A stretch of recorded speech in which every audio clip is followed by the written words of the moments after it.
भाई आपके बाप का पैसा था, पाकिस्तानी कौम का पैसा था, उसके ऊपर वो डिस्क्वालीफाई हो जाता है। वो ऐसे फिर है जिस तरह नेल्सन मंडेला का डिस्क्वालीफाई हो गया। स्पीकर साहब, मैं ये चीजें आपको इसलिए बता रहा हूं, मैं तो इनको 30 साल से जानता हूं।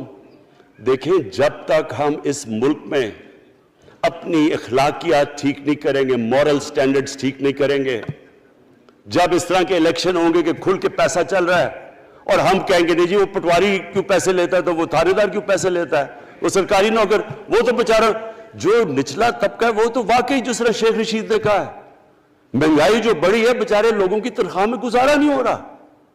उनको हम कह रहे हैं कि आप बिल्कुल ईमानदार बने। और ये जिनका इतना इनके पास पैसा है, स्पीकर साहब, मैं आपको यकीन से कहता हूं इनको खुद नहीं पता कि इनका कितना पैसा बाहर पड़ा है। इतना 30 साल से चोरी कर रहे हैं ये पैसा।